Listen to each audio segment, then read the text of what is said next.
भाइयों और बहनों, सबको जय मसीह। प्रभु यीशु मसीह के नाम से आप सबको स्वागत करते हैं इस यूट्यूब चैनल में, द लिविंग गॉड चैनल में आप सबको स्वागत करते हैं।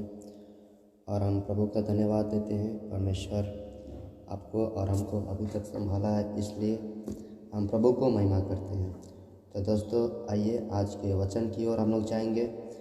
और हम लोग का जो विषय है आज का, प्रार्थना के विषय में हम लोग परमेश्वर के वचन के आधार पर प्रार्थना के बारे में सीखेंगे, सुनेंगे और वचन को पढ़कर हम लोग समझेंगे कि सच में एक मसीही जीवन में, एक मसीही व्यक्ति के जीवन में प्रार्थना के जो मूल सिद्धांत हैं, प्रार्थना का जो शिक्षाएं हैं, जो वचन में उत्पत्ति से प्रकाशित बात तक दिया गया है। परंतु हम लोग कुछ ही वचन को लगभग 20 मिनट में हम लोग परमेश्वर के वचन के आधार पर सुनेंगे, ताकि हमें आपको आत्मिक जीवन में और इस 2023 में मजबूती के साथ और परमेश्वर के राज्य के लिए यह प्रार्थना जो हथियार आपके लिए, हमारे लिए दिया गया है, इसको हम लोग वचन के आधार पर समझते हुए, अपनाते हुए और इस शिक्षा के आधार पर अपने जीवन में लागू करते हुए, यदि हम अपने जीवन में प्रतिदिन, प्रत्येक सप्ताह, प्रत्येक महीना और प्रत्येक साल जब हम इस तरह से वचन को समझकर, अध्ययन कर कर, लागू करके जब हम लोग प्रार्थना करते हैं जैसा बाइबल में सिखाया गया है, वैसा तो ज़रूर आप और हम आत्मिक जीवन में एक बहुत बड़ा प्रभावशाली एक परिणाम को देख सकते हैं। साथ ही साथ उसका प्रभाव दूसरों के जीवन में भी हम लोग देख सकते हैं। तो इसलिए जो प्रार्थना का शिक्षाएं हैं, आपको ये समझना है पहली बात कि प्रार्थना करने वाला जो एक व्यक्ति है वो कौन है। Hallelujah, praise the Lord. देखिए, बाइबल के अंदर लिखा है प्रार्थना करने वाला व्यक्ति कौन है, यह हमारा प्रश्न है, परंतु बाइबल इसके लिए क्या उत्तर देता है। आइए हम लोग पहला वचन को पढ़ते हैं। और भजन संहिता 34 अध्याय और उसका 17 पद, जो प्रार्थना करने वाला व्यक्ति है वह कौन है। ठीक, तो हम आपको समझाने के लिए भजन संहिता 34 उसका 17 पद पढ़ रहे हैं। कृपया ध्यान से सुने। धर्मी दुहाई देते हैं और यहोवा सुनता है और उनको सब विपत्तियों से छुड़ाता है। हालेलुया, प्रभु को नाम की महिमा और स्तुति होने पाए। प्यारे मित्रों, जैसा कि हमने सुन चुके हैं, प्रार्थना करने वाला व्यक्ति कौन है, यह आपका हमारा प्रश्न है। लेकिन उत्तर क्या मिलता है? धर्मी दुहाई देते हैं। एक धर्मी व्यक्ति जो है वो प्रार्थना करता है। आमीन।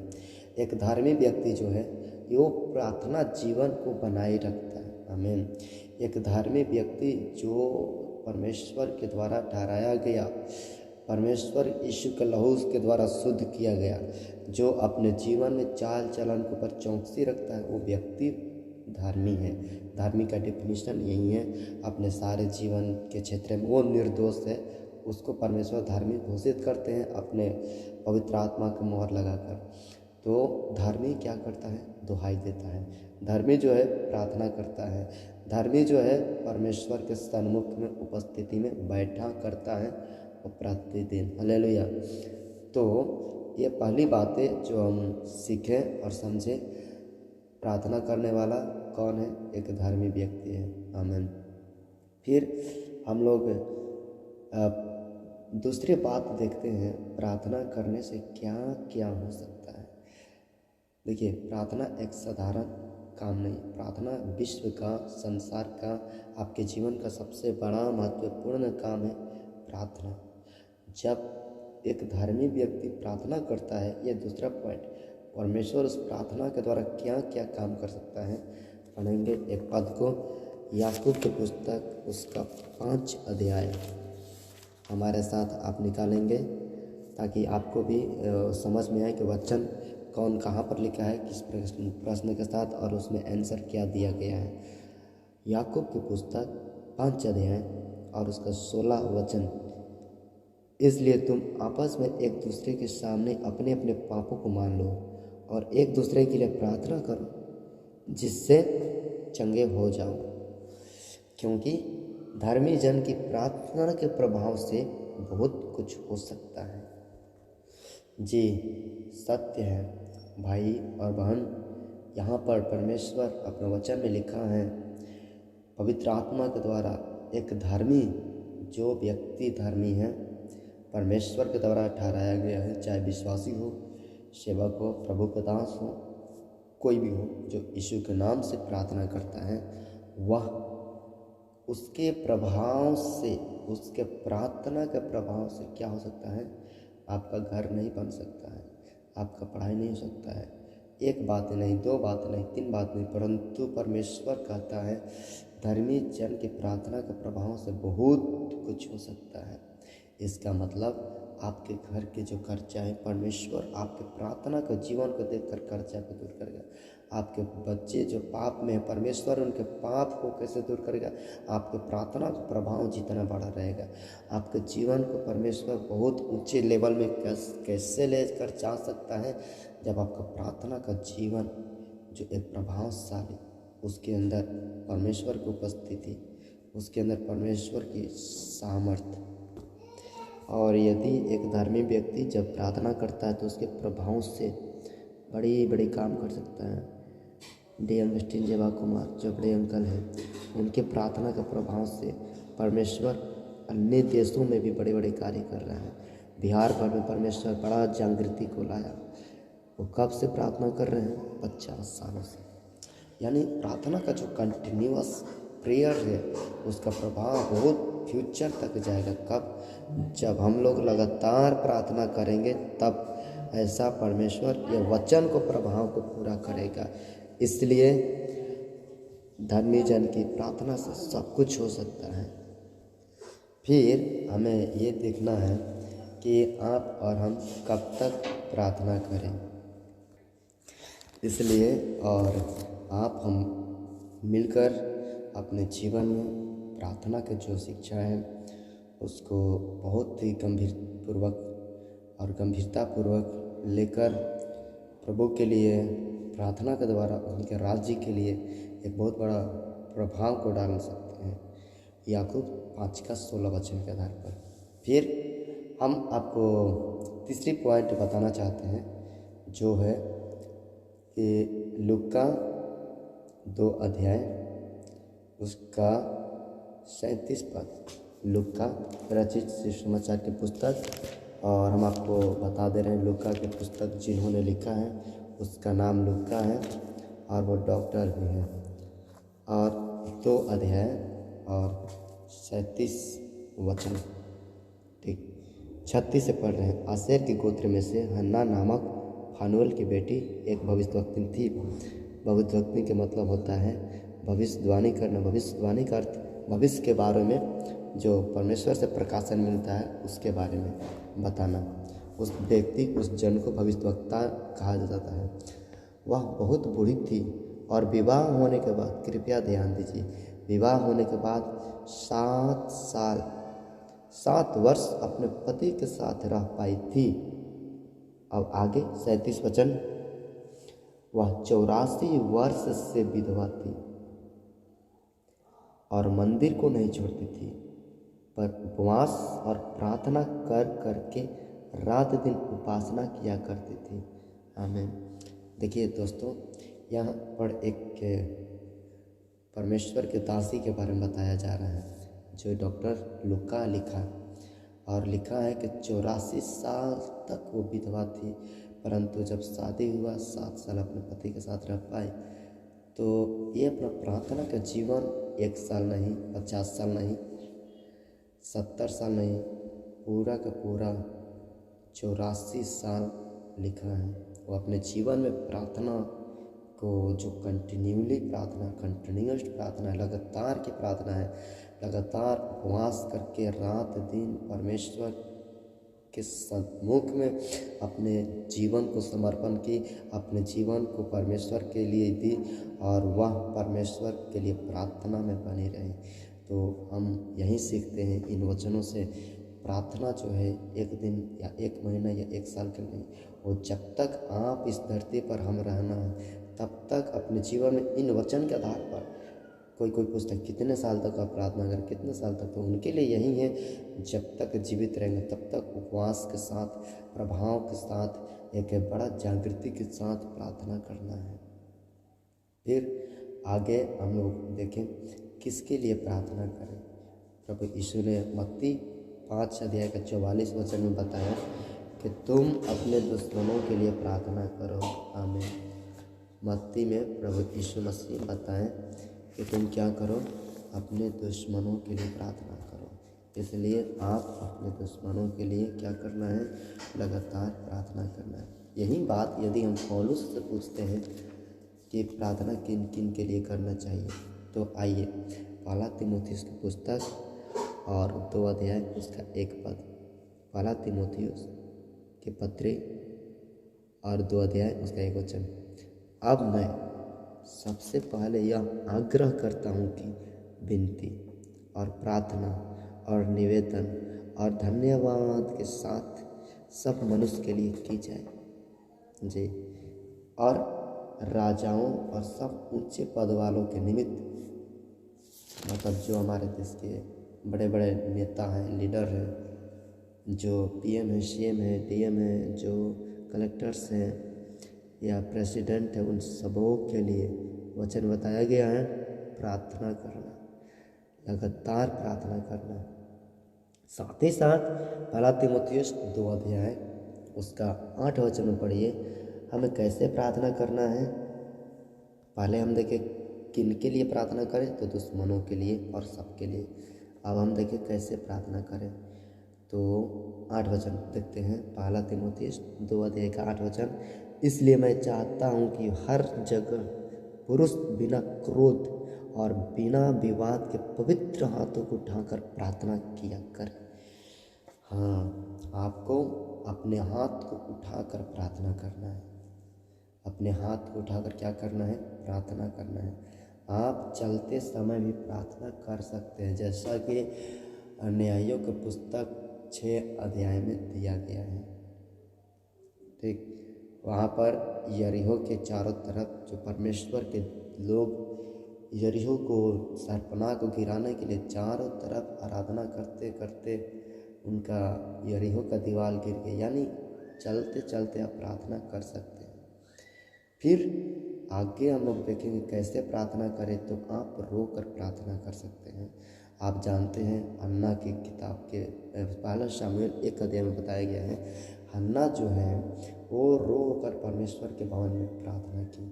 एक आत्मिक जीवन, एक आत्मिक जन, एक आत्मिक व्यक्ति जो परमेश्वर के लिए समर्पित है, जिनका परिवार परमेश्वर के लिए समर्पित है, वो व्यक्ति दूसरों के लिए और आंसू के साथ, तड़प के साथ, बहुत चिंता के साथ, बोझ के साथ क्या करता है, प्रार्थना करता है। प्रभु यीशु मसीह जब प्रार्थना की है तो लिखा है, आप लुक्का 44 अध्याय, लुक्का रचित सुसमाचार उसका 24 अध्याय और उसका 44 पद, इसमें लिखा है यीशु के प्रार्थना के बारे में, वह अत्यंत संकट में व्याकुल होकर भी और हार्दिक वेदना से प्रार्थना करने लगा और उसका पसीना लहू के जैसा बड़ी बड़ी बूंदों के समान भूमि पर गिर रहा था जी। और इसलिए प्रभु यीशु पूरा रोकर तड़पते हुए बोझ के साथ प्रार्थना किए, किसके लिए, आने वाले पूरे संसार के लिए। इसलिए आप ऊंचे शब्द से प्रार्थना कर सकते हैं। भजन संहिता 34 अध्याय का 6 वचन, आप हाथ उठाकर प्रार्थना कर सकते हैं। पहला तीमुथियुस 2 का 8 वचन, आप रो के प्रार्थना कर सकते हैं। लूका 22 अध्याय 44 पद। ठीक, प्रभु यीशु मसीह के नाम की महिमा और स्तुति होने पाए। प्यारे मित्रों, अभी तक हमने इतना तक देख पाया, प्रार्थना करने वाला व्यक्ति कौन है, धर्मी। प्रार्थना से क्या क्या हो सकता है, बहुत बड़ा प्रभाव, परिवर्तन संसार में हम लोग डाल सकते हैं। कितने साल तक प्रार्थना करें, हमने एक विधवा महिला के बारे में देखा, उन्होंने 84 साल तक प्रार्थना करते रही। बड़े अंकल आज 50 साल तक प्रार्थना करते रह रहे हैं। और किसके लिए हम प्रार्थना करें? दुश्मनों के लिए और सब मनुष्य के लिए और राजनीति के लोगों के लिए और कलीसिया के लिए, परमेश्वर के दास दासियों के लिए, जो लोग प्रभु में नहीं आ पाए उनके लिए प्रार्थना करें, अपने परिवार के लिए प्रार्थना करें। और हम देखें कि कैसे प्रार्थना करें, तो ऊंचे शब्द से प्रार्थना करें, रोकर प्रार्थना करें, हाथ उठाकर प्रार्थना करें, सबके लिए प्रार्थना करें। फिर अभी हम लोग देखने जा रहे हैं क्या है, आत्मा में प्रार्थना। हालेलुया, प्रभु यीशु के नाम की महिमा और स्तुति होने पाए।